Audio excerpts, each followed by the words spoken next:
Hello and welcome again to the Bench Report. You're listening to Amy and Ivan. Another series this week on the workings of the UK Parliament. First up, dissolution and prerogative power.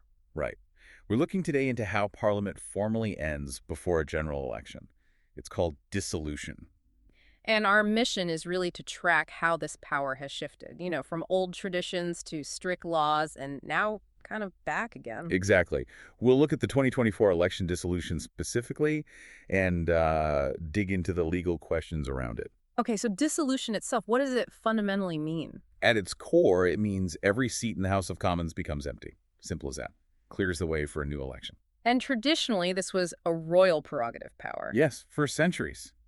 The monarch did it, but crucially, on the advice of the Prime Minister. It wasn't a power granted by Parliament. But that changed for a time, didn't it? It did. The Fixed-Term Parliaments Act 2011, that really shook things up. How so? It set fixed dates. Pretty much. Aimed for elections every 5 years. An early election. Well, that needed specific conditions laid out in the act itself. Like a big vote by MPs or losing confidence. Precisely. A two-thirds majority needed for an early election, or if the government lost a confidence vote and couldn't win one back within 14 days. So the 2015, 2017, 2019 elections happened under those rules. Yes, they fell under that specific statutory framework. Not the old prerogative. Yeah. Parliament was sort of in control of its own timetable then. But that didn't last forever. No, it didn't. Which brings us to the Dissolution and Calling of Parliament Act 2022. And the idea behind this one was to, revive the old way? That was certainly the stated aim. It repealed the 2011 Act. So now, Parliament ends after 5 years automatically, or sooner if the king issues a proclamation dissolving it. Back to the monarch acting on advice then, like before 2011. That's the model it aims to replicate, yes. Okay, so this brings us right up to the May 2024 dissolution. The first time this revived power was used since 2010. How did it actually unfold? Well, it followed the constitutional steps.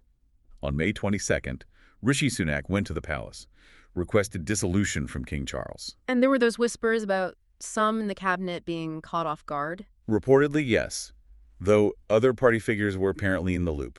Politics alongside the procedure, as always. So the request was made? Then what? The key legal step was May 30th. The king signed the dissolution proclamation. This happened at a Privy Council meeting. And that proclamation, it's the official trigger. It is. It dissolves the current parliament and calls the new one. It kicked in legally when the Crown Office sealed it 11:57 a.m.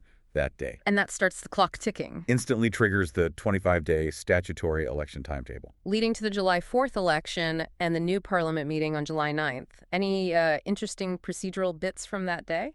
Well, there are traditions. The proclamation gets read out loud publicly in London and Edinburgh. The king physically signs it. Right. And one slightly poignant detail mentioned is that the actual wafer seal used still had the late Queen Elizabeth's image on it. Wow. A real link between the old and new there. Okay, but you mentioned a legal debate simmering underneath all this. Yes, it's quite a fascinating academic point. Can you actually revive a prerogative power once a statute has effectively replaced it? Meaning the 2011 Act might have killed it off completely. That's one view. That statute abolishes the prerogative. The other view is that the statute merely puts the prerogative on hold, keeps it in abeyance, dormant, and a later act, like the 2022 one, can wake it back up. And legal experts don't agree on this. Not universally, no. The briefing notes, different opinions exist. But practically speaking, does this theoretical debate change much on the ground? In practice, probably not hugely right now. The clear intention of the 2022 Act was to put things back to how they were before 2011. So the PM advises the sovereign dissolves. That's the working reality. That's the functional outcome the Act has achieved, yes. Regardless of whether it's technically the original prerogative or a newly created statutory power that just looks identical. Which leads to another question. Can the courts get involved? Can they review this? Justiciability. Well, the 2022 Act itself tries to head this off. It includes a clause saying courts may not question the exercise of these dissolution powers.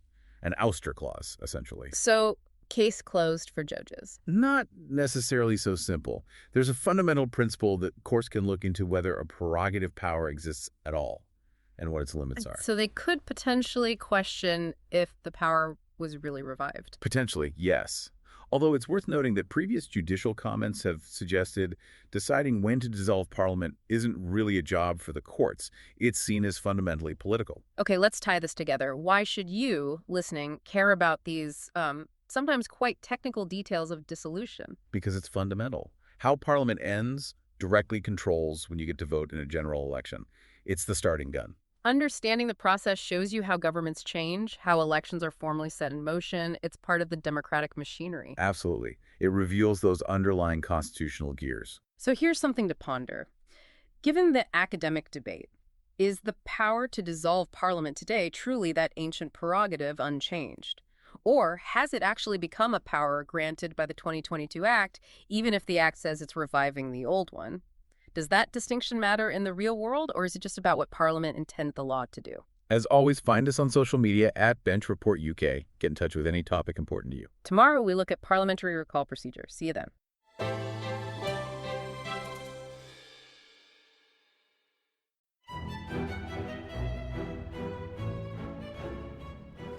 Hello there, this is Tom, the producer of The Bench Report. Listener suggestions are vital to my mission of making politics more accessible and accountable. So, if you have an issue that's really important to you, personally or professionally, and want to know what those in power are doing about it, please get in touch via email or via our socials at Bench Report UK. I'll grab another coffee and start scanning those parliamentary archives.